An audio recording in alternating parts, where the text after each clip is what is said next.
बिस्मिल्लाहिर्रहमानिर्रहीम। अस्सलाम वालेकुम। आज हम देखेंगे heuristic search for tick tech to game. तो इसके लिए पहले हमें हेरिस्टिक सर्च के बारे में पता होना चाहिए। हेरिस्टिक सर्च हम कहते हैं एक एस्टीमेट को। लेट्स सपोज करें हमारे पास दो पॉइंट है, एक हमारे पास पॉइंट ए कह लेते हैं और एक दूसरा पॉइंट है वो हमारे पास पॉइंट बी कह लेते हैं। हमने पॉइंट ए से पॉइंट बी की तरफ जाना है और जो पॉइंट ए से पॉइंट बी की तरफ पास जाते हैं वो तीन पाथ जाते हैं। एक पाथ को हम ब्लू लाइन से ड्रा कर लेते हैं, एक हमारे पास ये पाथ है और एक तीसरा पाथ है ये वाला। अब इन तीनों पाथ में हमने ये देखना है कि ऐसा कौन सा पाथ है जिसमें टाइम भी कम लगे और हमारी कॉस्ट भी कम लगे। तो उसके लिए हम एक एस्टिमेट करेंगे जिसे हम हेरिस्टिक सर्च कहते हैं। तो मैं इसके लिए एक मेथड अप्लाई कर लेता हूँ, एक स्ट्रेट लाइन ड्रा करता हूँ और मैं कहता हूँ जो स्ट्रेट लाइन के करीब पाथ है वो पाथ स्मॉल होगा, जिसमें कास्ट हमारी कम लगेगी और टाइम भी बचेगा पॉइंट ए से पॉइंट बी के जाने।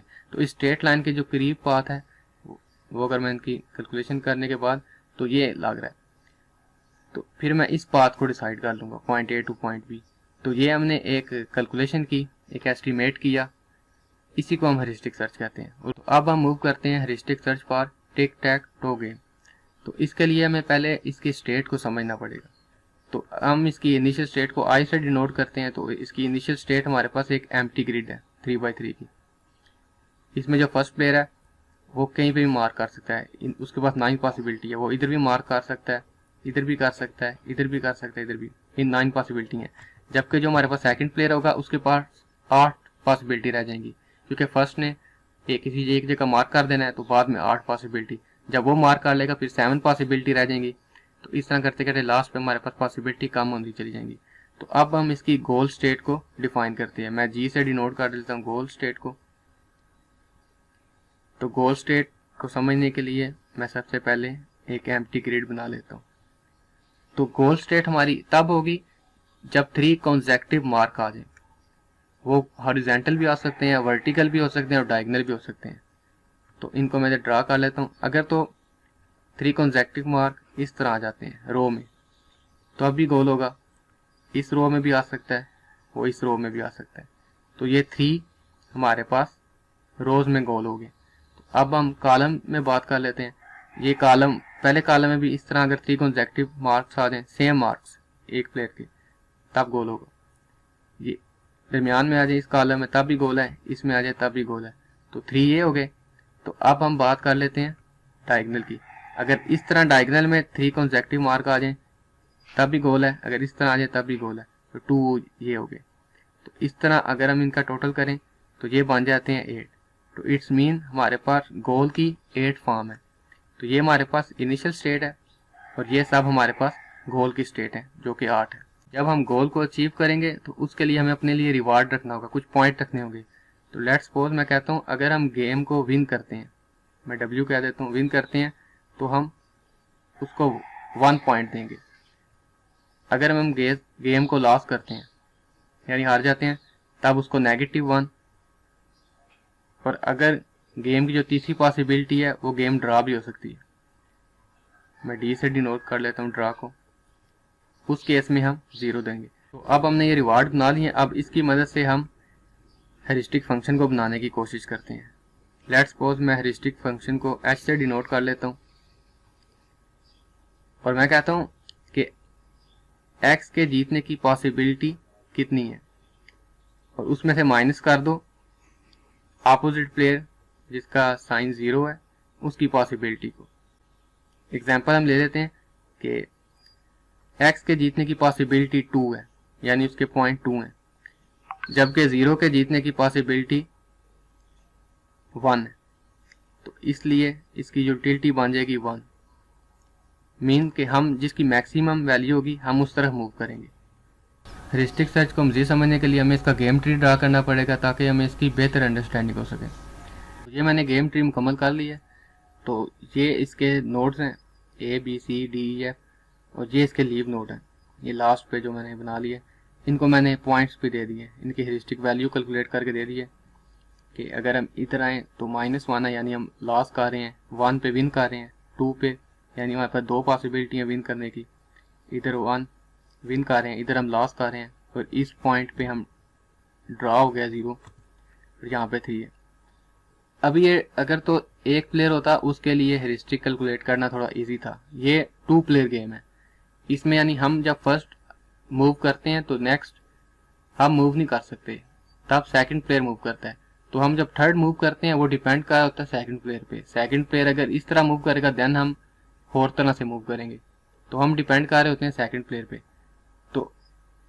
तो हम जब मूव कर रहे होते हैं तो हम कोशिश करते हैं कि हमारी जो यूटिलिटी है, रिवार्ड है, वो मैक्सिमम हो, ताकि हम विनिंग फॉर्म में चले जाएं, गेम को विन कर सकें। तो मैं इधर मैक्स लिख लेता हूँ। और जबकि जो दूसरा प्लेयर है वो कोशिश करता है कि हमारी विनिंग चांस मिनिमाइज हो जाए, यानी कम से कम हो जाए। तो वो कोशिश करता है कि मिनिमम वैल्यू उठाने की। बेसिकली वो मिनिमम हमारे लिए कर रहा था, लेकिन वो खुद जीत रहा होता है। और देन फिर हमारी टर्न आ जाएगी, फिर मैं इधर मैक्स लिख लेता हूँ।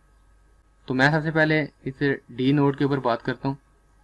तो इधर हमारे पास 2 पॉसिबिलिटी है सेलेक्ट करने के लिए, या -1 वाली साइड पे जाए या 1 वाली साइड पे, क्योंकि 1 ग्रेटर वैल्यू है और यहाँ पे हमें जीतने के चांस ज़्यादा हैं, तो इसलिए हम इस तरह मूव करेंगे।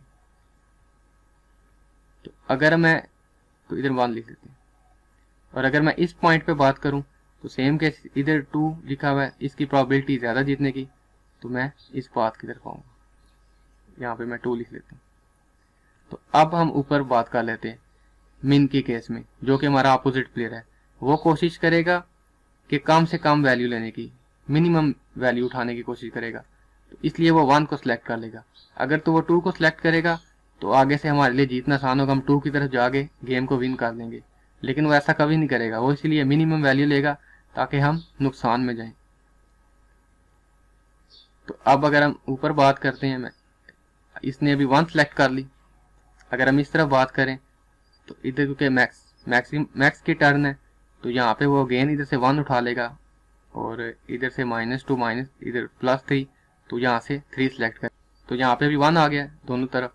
तो अभी मैक्स की टर्न है, तो मैक्स के पास दोनों 1 है, हेरिस्टिक वैल्यू सेम है, तो किसी तरफ भी मूव करता है। लेट्स सपोज वो इस तरफ मूव करता है 1, तो उसके बाद मिन इसको इस साइड पे ले जाता है। आगे फिर हम इस तरह मूव करके जीत जाएंगे, विन कर जाएंगे। लेकिन अगर हम इस तरह मूव करते हैं 1 पे आए, आगे मिन की बारी है, तो मिन कोशिश करेगा कि मैं कम से कम वैल्यू लूँ, तो वो 1 की तरफ हमें ले जाएगा। लेकिन देन 1 की तरफ आए तो हम फिर मैक्सिमम वैल्यू लेके 1 की तरफ जाएंगे, तो गेम विन कर जाएंगे।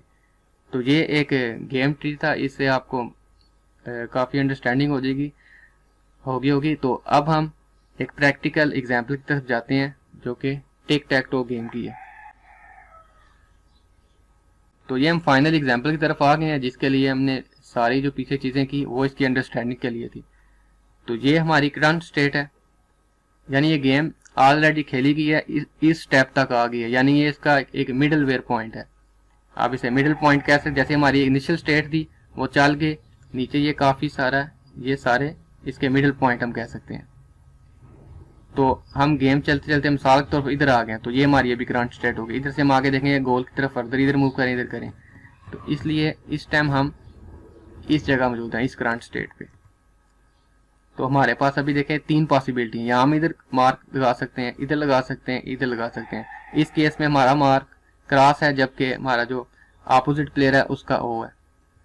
तो 3 पॉसिबिलिटी है, इसलिए यहाँ पे देखें 3 लाइन ड्रा हमने की है, यानी एक ट्री ड्रा की है, जिससे हमें इजी पता लग सके कि हम किस तरफ जा रहे हैं।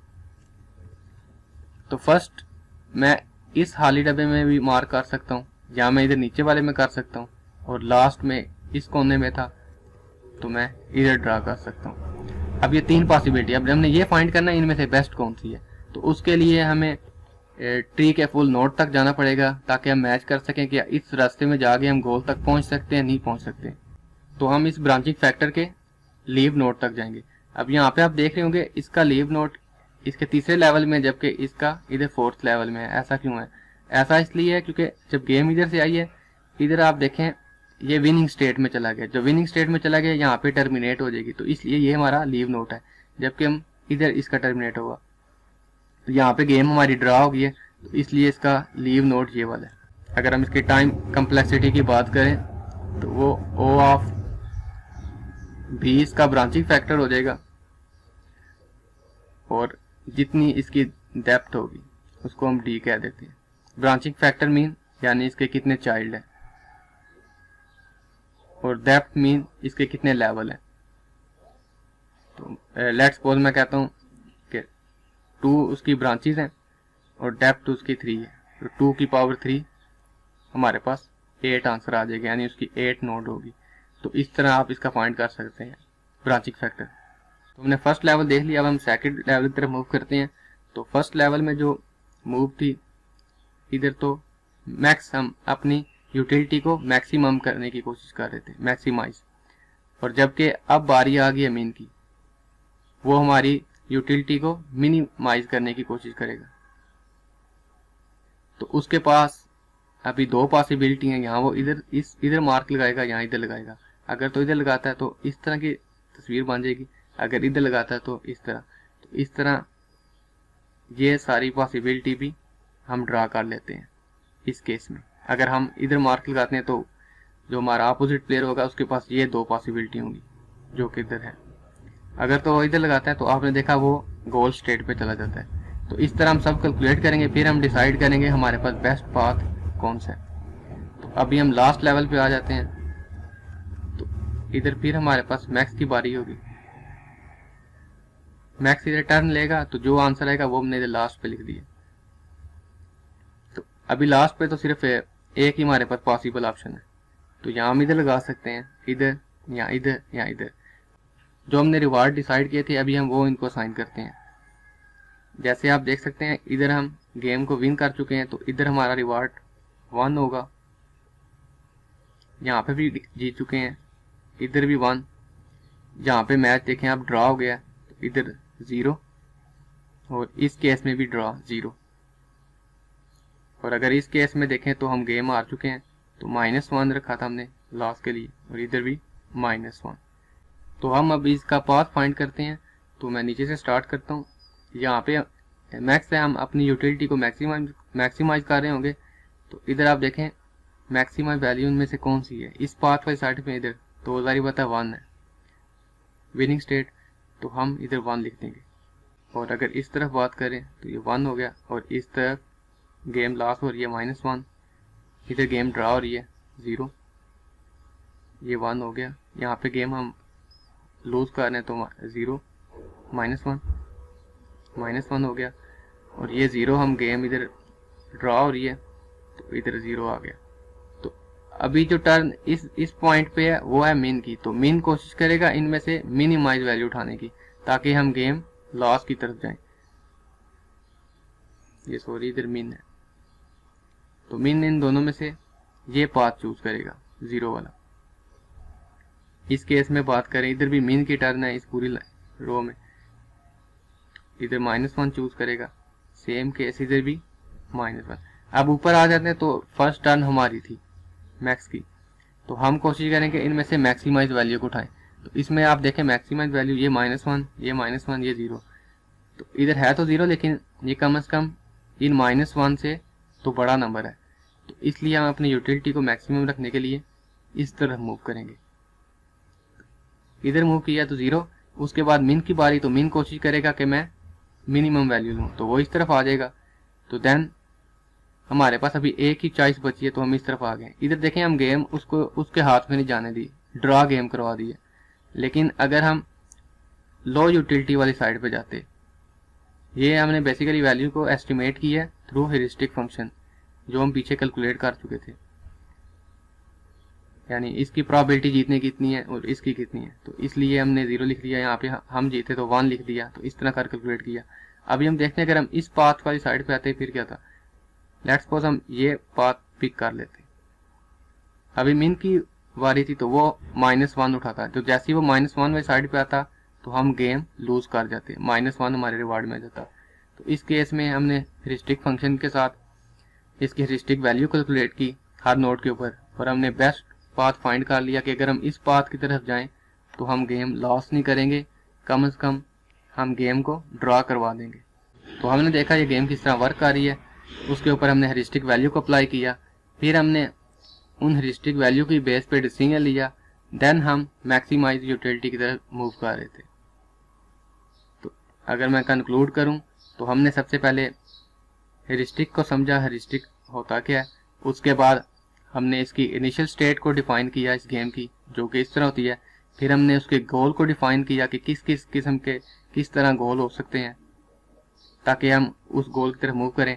फिर हमने गेम ट्री की एक एग्जांपल ली, उसको ड्रा किया और उसको समझा, और देन हमने लास्ट में एक real tick tech to game की एग्जांपल की। उम्मीद करता हूँ कि आपको इसकी समझ आ गई होगी। अगर आपको इसकी समझ नहीं आई तो आप इसे रेलिवेंट और वीडियो भी सर्च कर सकते हैं, ताकि आपके जो अंडरस्टैंडिंग में थोड़ी कमी पेशी रह गई है वो भी आपको आ जाए। ओके जी, अल्लाह हाफिज़।